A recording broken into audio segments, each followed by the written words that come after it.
warahmatullahi wabarakatuh. Baik, kami akan membuat video wawancara untuk memenuhi tugas dan ujian akhir semester mata kuliah Pendidikan Pancasila dengan tema anti korupsi. Kami beranggotakan 6 orang dengan saya sendiri, yaitu Satrio Mardika Nur Ahmad dengan NIM E12 2021 01537 kelas N705. Saya Ahmad Taufik Hidayat, NIM E12 2021 01525 kelas N705. Nama saya Dipna Arametriksi Pradipta dengan NIM E12 2021 01528 dengan kelas N705. Saya Muhammad Fasya Rizky Saputra dengan NIM E12 2021 01536 dari kelas N705. Ya, nama saya Indah Sri Kandi dengan NIM E12 2021 01547 kelas N705. Saya Fitri Desti Cahyani dengan NIM E12 2021 01558 dari kelas N705. Seperti yang kita ketahui, berdasarkan latar belakang pendidikan hingga tahun 2015, 86% pelaku tindak pidana korupsi yang ditangani oleh KPK adalah lulusan dari perguruan tinggi. Maka dari itu, upaya Dikti berperan dalam pembentukan karakter bangsa. Selain pendidikan karakter dan pendidikan Pancasila, terdapat juga pendidikan anti korupsi. Alasan kami mengangkat tema anti korupsi ini dilandasi oleh masalah yang belakangan ini sering muncul, terutama di berbagai negara, terutamanya di Indonesia, dan dianggap cukup relevan untuk dibahas dalam sesi wawancara ini. Maka dari itu, kita lanjut ke sesi wawancaranya. Pertanyaan pertama akan langsung disampaikan oleh narasumber yang pertama. Menurut Anda, apa korupsi itu? Baik, saya akan menjawab pertanyaan untuk apa itu korupsi. Menurut saya, korupsi adalah tindakan tidak jujur atau penyalahgunaan kekuasaan yang dilakukan oleh individu atau kelompok untuk mendapatkan keuntungan pribadi, biasanya dalam bentuk uang atau kekuasaan. Korupsi dapat terjadi di berbagai tingkat, mulai dari skala kecil hingga skala besar, dan dapat melibatkan berbagai pihak, termasuk pejabat pemerintah, bisnis, dan individu lainnya. Tindakan korupsi dapat mencakup suap, nepotisme, kolusi, penyuapan, pencucian uang, dan bentuk lainnya yang merugikan masyarakat dan melanggar prinsip keadilan. Korupsi dapat merusak integritas institusi, merugikan ekonomi, menghambat pembangunan, dan menciptakan ketidaksetaraan dalam masyarakat. Baik, untuk pertanyaan kedua, apa saja penyebab dari korupsi? Untuk penyebab korupsi sendiri sangatlah kompleks dan bervariasi, melibatkan faktor-faktor sosial, politik, ekonomi, dan budaya. Beberapa faktor yang dapat menyebabkan korupsi antara lain: yang pertama, ketidaksetaraan dan kemiskinan. Maksudnya, tingginya tingkat ketidaksetaraan ekonomi dan kemiskinan dapat menciptakan tekanan ekonomi pada individu atau pejabat yang mungkin merasa terdorong untuk mencari keuntungan pribadi dengan cara yang tidak jujur. Yang kedua, kurangnya transparansi. Kurangnya transparansi dalam sistem pemerintahan atau bisnis dapat menciptakan peluang bagi praktik-praktik korupsi. Sistem yang tertutup atau tidak akuntabel memungkinkan tindakan korupsi untuk terjadi tanpa diketahui. Ketiga, lemahnya sistem hukum. Sistem hukum yang lemah atau rentan terhadap manipulasi dapat memberikan perlindungan bagi pelaku korupsi. Ketidakpastian hukum dan penegakan hukum yang tidak tegas dapat merangsang perilaku koruptif. Yang keempat, budaya korupsi. Budaya atau norma sosial yang menerima atau membenarkan tindakan korupsi dapat memperkuat dan memperluas praktik korupsi.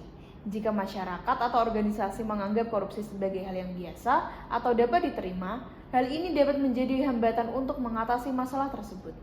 Kelima, ketidakmampuan sistem pengawasan. Kurangnya sistem pengawasan dan kontrol internal yang efektif dapat membuka peluang bagi praktik korupsi. Sistem yang tidak mampu mendeteksi atau mencegah tindakan korupsi dapat meningkatkan risiko terjadinya korupsi. 6. Kurangnya pendekatan pendidikan dan kesadaran. Kurangnya pendidikan tentang etika, integritas, dan kesadaran anti korupsi dapat membuat individu kurang mampu memahami konsekuensi negatif dari tindakan korupsi. Dan yang terakhir, korupsi politik. Korupsi dalam politik seperti suap atau pembiayaan politik yang tidak sah dapat merusak integritas institusi politik dan menciptakan lingkungan di mana korupsi dianggap sebagai bagian dari proses politik. Baik, pertanyaan selanjutnya akan disampaikan oleh narasumber yang kedua. Apa saja klasifikasi dan jenis tindak korupsi yang Anda ketahui? Ya, korupsi dapat diklasifikasikan berdasarkan beberapa kriteria, seperti pelaku, tempat terjadinya, dan cara pelaksanaannya.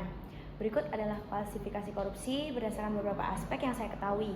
Yang pertama, berdasarkan pelaku. Ada dua tindak korupsi berdasarkan pelaku, itu ada korupsi birokratik atau administratif. Korupsi ini terkait dengan praktik korupsi yang melibatkan pejabat atau pegawai pemerintah yang memanfaatkan posisinya untuk tujuan pribadi. Yang kedua, korupsi politik terkait dengan penyalahgunaan kekuasaan politik baik oleh pejabat terpilih atau kandidat politik untuk keuntungan pribadi atau kelompok. Adapun aspek yang kedua berdasarkan jangkauan. Terdapat dua jenis korupsi, mikro dan makro. Yang pertama yang mikro terjadi pada tingkat individu atau kelompok kecil, sedangkan makro melibatkan praktik korupsi di tingkat lembaga atau sistem secara luas, seperti korupsi dalam skala besar di sektor pemerintahan atau bisnis besar. Aspek yang ketiga berdasarkan tempat terjadinya. Ada korupsi grand dan petty. Yang grand korupsi besar terkait dengan praktik korupsi di tingkat tinggi pemerintahan atau bisnis besar. Sedangkan korupsi petty atau korupsi kecil terkait praktik-praktik korupsi tingkat yang lebih rendah seperti tingkat pelayanan publik atau birokrasi yang lebih rendah. Aspek yang keempat berdasarkan waktu terjadinya. Korupsi aktif sama pasif. Yang aktif terkait dengan pemberian suap atau memberikan sesuatu yang mempengaruhi tindakan orang lain. Sedangkan korupsi pasif terkait dengan menerima suap atau menerima sesuatu untuk melakukan tindakan tertentu. Aspek yang kelima berdasarkan media atau bentuknya. Terdapat korupsi finansial dan non-finansial. Kalau finansial itu melibatkan manipulasi uang atau keuangan seperti penggelapan, penyuapan, dan pencucian uang. Sedangkan yang non-finansial terkait dengan manipulasi atau penyalahgunaan kekuasaan tanpa melibatkan transaksi keuangan langsung. Untuk jenis tindakan korupsi yang umum diketahui orang itu ada yang pertama suap dan penyuapan, di mana suap penyuapan ini suatu tindakan penyalahgunaan kekuasaan dalam hal memberikan, menerima, meminta, atau menjanjikan sesuatu yang berharga untuk mempengaruhi tindakan atau keputusan seseorang dalam posisi pemerintahan atau sektor swasta. Yang kedua nepotisme, di mana di sini itu memberikan keuntungan atau kesempatan kepada anggota keluarga atau teman dekat tanpa mempertimbangkan kualifikasi atau merit. Terus yang ketiga kolusi, kesepakatan antara pihak-pihak yang seharusnya bersaing untuk bekerja sama dengan tujuan merugikan pihak ketiga atau merugikan kepentingan umum. Yang keempat pemerasan. Pemerasan ini seperti memaksa seseorang atau suatu organisasi untuk memberikan sesuatu dengan ancaman atau kekerasan pastinya. Yang kelima, pemalsuan dokumen, merusak integritas dokumen atau catatan-catatan dengan tujuan untuk memperoleh keuntungan pribadi. Yang keenam, penggelapan, pengambilan atau pengalihan dana atau aset yang seharusnya digunakan untuk tujuan lain, seperti penggunaan dana publik untuk kepentingan pribadi. Ada lagi yang ketujuh, pencucian uang. Nah, di ini tuh proses menyembunyikan atau membersihkan asal-usul dana yang diperoleh secara ilegal melalui berbagai transaksi keuangan agar terlihat legal. Terakhir, korupsi politik. Korupsi politik ini ya penyalahgunaan kekuasaan politik untuk keuntungan pribadi atau kelompok seperti pembiayaan politik tidak sah atau penggunaan dana publik untuk kepentingan politik pribadi. Baik, pertanyaan selanjutnya akan disampaikan oleh narasumber yang ketiga. Menurut Anda, apa saja dampak yang dapat timbul jika seseorang melakukan korupsi? Oke, tindakan korupsi dapat memiliki dampak yang merugikan pada individu, masyarakat, dan pemerintahan. Berikut adalah beberapa dampak yang mungkin timbul akibat praktik korupsi. Yang pertama yaitu ketidaksetaraan dan ketidakadilan. Korupsi dapat menciptakan ketidaksetaraan dalam pemberian layanan publik dan peluang ekonomi. Karena kebijakan dan keputusan mungkin lebih didasarkan pada suap atau hubungan pribadi daripada kebutuhan masyarakat. Lalu yang kedua ada kerusakan integritas institusi. Praktik korupsi dapat merusak integritas lembaga-lembaga pemerintah dan bisnis, menciptakan ketidakpercayaan masyarakat terhadap lembaga-lembaga tersebut. Kemudian yang ketiga ada rusaknya pembangunan ekonomi. Korupsi dapat menghambat pembangunan ekonomi dengan menciptakan birokrasi yang tidak efisien, menghambat investasi dan merugikan sektor bisnis. Kemudian yang keempat, ada peningkatan kemiskinan. Korupsi dapat menyebabkan alokasi dana yang tidak efisien, sehingga proyek-proyek pembangunan yang seharusnya mendukung pengentasan kemiskinan tidak dapat dilaksanakan secara optimal. Kemudian yang kelima, ada krisis kepercayaan. Korupsi menciptakan ketidakpercayaan masyarakat terhadap pemerintah, lembaga-lembaga, dan bisnis yang pada gilirannya dapat menciptakan ketidakstabilan sosial dan politik. Kemudian yang keenam, ada kerusakan lingkungan. Korupsi dapat merugikan upaya pelestarian lingkungan karena pembuangan limbah beracun, pembalakan ilegal, atau pelanggaran terhadap regulasi lingkungan demi keuntungan pribadi.